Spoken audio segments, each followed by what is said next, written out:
ainsi que la lune, la grâce. Cette forme-là était enveloppée de la Bible, de la parole. C'est-à-dire la parole révélée. Parce que la grâce, c'est la révélation. La parole révélée. Ça, c'est important. C'est-à-dire, nous sommes en train de parler comme l'autre fois. Hein, parce que l'enseignement a commencé il y a longtemps, comme je vous l'avais dit. Le dimanche passé, j'avais expliqué que pour qu'une femme devienne enceinte, il faut qu'il y ait la sémence. Quand la sémence vient et qu'elle est en période fertile, elle va retenir la sémence. Quand elle retient la sémence, la médecine appelle ça l'œuf fécondé. Quand la fécondation s'est faite, la vie commence. La vie commence. C'est-à-dire qu'il faut d'abord que cette femme-là soit en période fertile et que la sémence vienne pour qu'elle devienne enceinte. 9 mois après, nous allons voir alors l'eau, les sangs et le souffle de vie. En 3 étapes, comme nous avons dit. Amen. Ça, c'est la naissance sur la terre naturelle. Mais ça, c'est l'ombre. C'est-à-dire Dieu a fait ça pour nous montrer des choses, la réalité. Regardez. Vous voyez, il y a mon ombre sur le mur. Pour que l'ombre apparaisse, il faut qu'il y ait la lumière. Si on éteint cette lumière, vous n'allez pas voir l'ombre. Donc la lumière vient montrer la réalité et montrer l'ombre. C'est pourquoi il dit que pour que quelque chose soit reconnu pour vrai, pour que tu possèdes la vérité, il faut que la lumière s'allume. Quand la lumière s'allume, tu vas voir un témoin et 2 témoins. Vous comprenez ça? Nous sommes le peuple de la lumière. J'avais dit l'autre jour que nous sommes des esprits. C'est-à-dire, nous voyons la réalité, nous voyons l'ombre. C'est pourquoi ce n'est pas nous qui venons vous expliquer les choses. Non. Nous venons vous montrer la réalité et l'ombre. Quitte à vous d'accepter ou de ne pas accepter. Maintenant, la vérité et l'ombre, c'est ça, la sémence. Vous voyez ça? La sémence, ce n'est pas la sémence de l'apôtre Dillon. Non. La sémence, c'est la réalité et l'ombre. C'est-à-dire, Dieu doit vous parler 2 ou 3 fois. Si quelqu'un vient te dire que ceci est une vérité biblique, tu attends. Tu attends. Nous allons voir ça. C'est-à-dire, il ne faut pas accepter qu'une chose. Non. Dieu lui-même dit. C'est pourquoi même dans les tribunaux, nous voyons que on cherche que des témoins.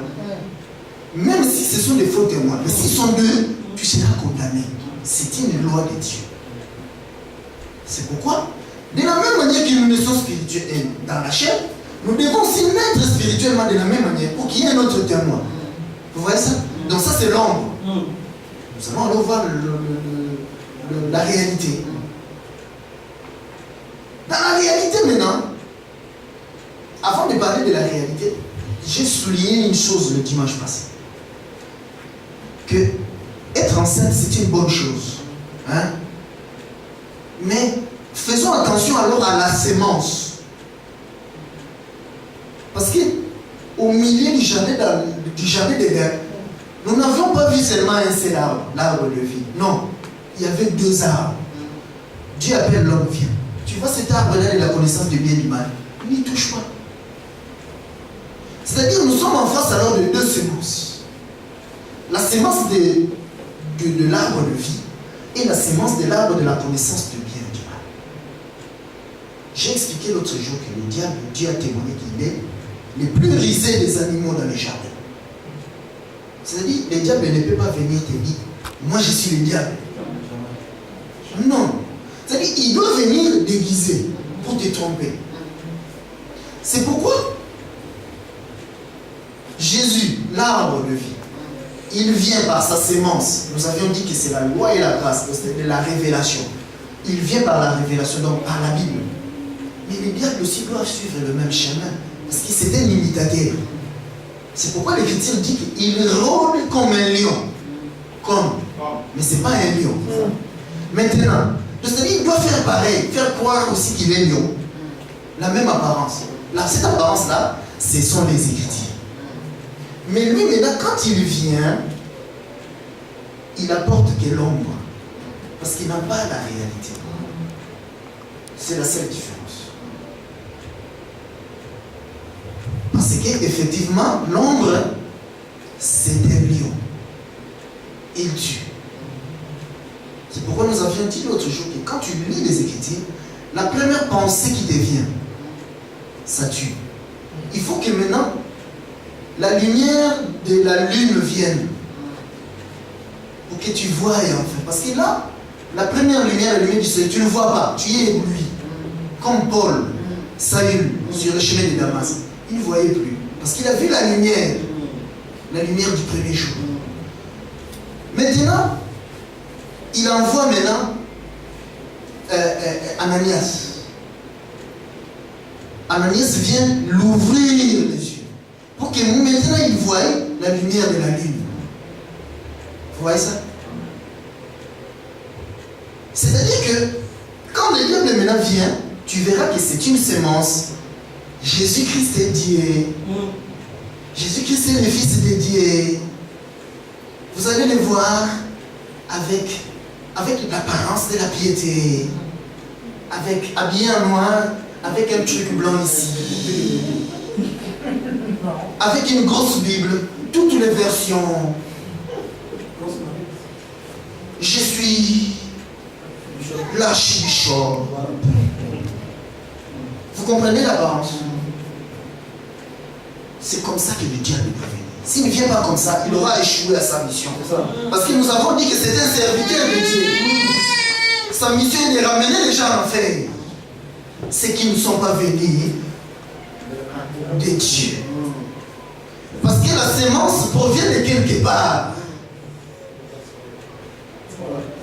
Amen. Amen. Chaque homme sur la terre porte les enfants dans son dos.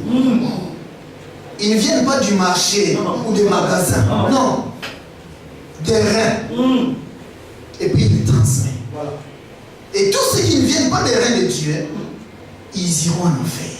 Et Dieu a dit, les diables, commandant en chef, je te confie une mission. Tu dois ramener ceux qui ne sont pas venus des reins dans des endroits. Ça c'est la vérité. Amen. Amen. C'est la vérité. Ça, c'est la vérité. Amen. Amen. C'est pourquoi quand l'Écriture dit que il a tant aimé le monde qu'il a envoyé son Fils unique. Nous disons Amen. Pour que quiconque. Voilà. C'est ça le problème. Mais ça, c'est le français, non? Nous lisons les Français. Les Français disent quiconque. C'est-à-dire qu'il y a déjà une différence. Mais les gens, quand ils disent Dieu a tant aimé le monde, ils s'arrêtent là. Donc, comme il a tant aimé le monde, il doit sauver tout le monde. Non. Vous voyez ça? Les Écritures les tuent. Voilà. Il faut que nous leur expliquions, alors, comme nous avions expliqué les mercredis, que Dieu a tant aimé le monde. Ça, c'est le parvis. Parce qu'il est le soleil. Le soleil sort pour éclairer tout le monde. Il a maintenant envoyé le Fils. C'est-à-dire, il change de costume.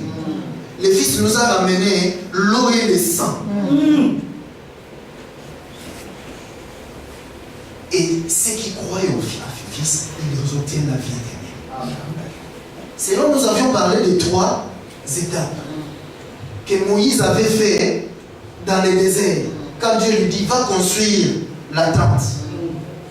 Il vient, il fait le parvis, le lieu saint et le lieu très saint. C'est-à-dire, sur le parvis, c'est tout le monde. Dieu doit aimer tout le monde. Amen. C'est là où était exécutée la loi de Moïse. C'est-à-dire, toute personne qui sait que non, voler, c'est pas bien. Tu es sur le parvis, tu as la loi.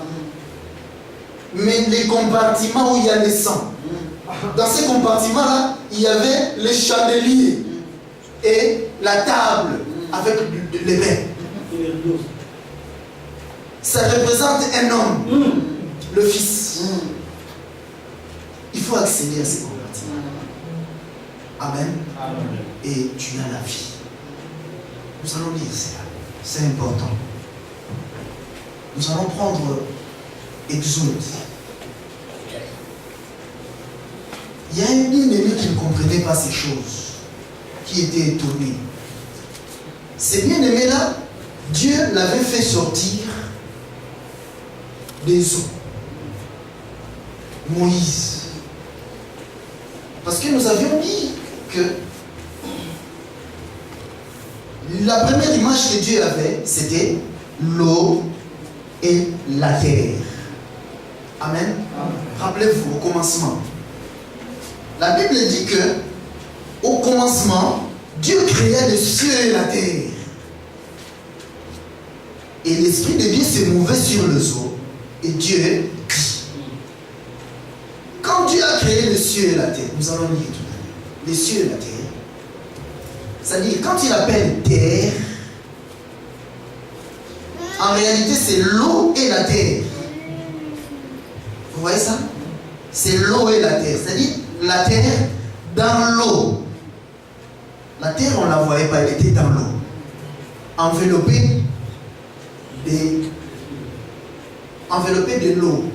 Et puis, il y a l'esprit qui se met sur l'eau. Donc, nous avons les trois éléments. La terre dans l'eau. Il y a l'eau et l'esprit. C'est la même image que nous avons avec une femme. C'est-à-dire l'enfant dans l'eau. Nous avons l'eau et nous avons le souffle de vie qu'il doit recevoir comme troisième étape. Donc, l'enfant doit sortir des eaux. Il est sanctifié. C'est ça ce que nous avons appelé la sanctification, c'est-à-dire les déplacements. Hein? Rappelez-vous. C'est-à-dire, quand maintenant tu as reçu la bonne sémence, c'est-à-dire la révélation, comme avait reçu la femme dans Apocalypse, c'est-à-dire la lumière sous toutes ses formes. La lumière du soleil, de la lune et des étoiles. Tu reçois. 9 mois après, il y a les trois étapes qui interviennent. C'est-à-dire l'eau qui sort. Tu es projeté dehors. Et pendant cette action-là, nous voyons la présence du sang. Et maintenant après, les médecins vont faire de l'air nécessaire. S'il faut te taper des coups, ils vont te taper. Pour que tu avales l'air. C'est-à-dire qu'il faut que l'esprit vienne confirmer. Oui, le processus a été bon. Oui, la vie est là. Vous voyez? C'est pourquoi dans un jour, nous avions dit l'autre jour que l'eau, Jésus a ramené l'eau et le sang. Et l'esprit comme témoignage. Les trois étapes de la naissance. Nous allons maintenant lire.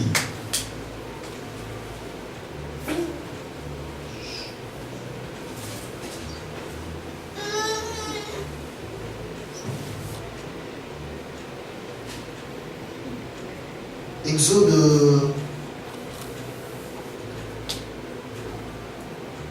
7.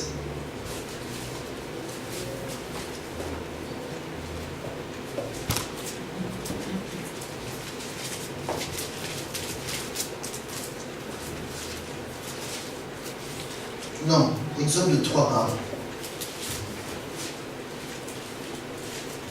La Bible dit ceci. Moïse faisait paître les troupeaux de Jéthro, son beau-père, sacrificateur des Madians.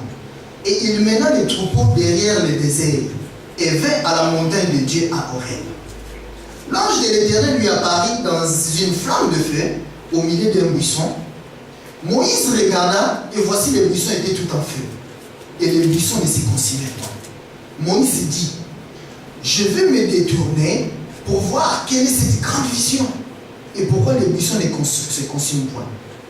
L'Éternel vit qu'il s'est détourné pour voir et Dieu l'appela du milieu du buisson et dit, Moïse, Moïse. Et il répondit, mais voici. Dieu dit, n'approche pas d'ici, ôte tes souliers de tes pieds, car le lieu sur lequel tu te tiens est une terre sainte. Et il ajouta, je suis le Dieu de ton père, le Dieu d'Abraham, le Dieu d'Isaac et le Dieu de Jacob. Moïse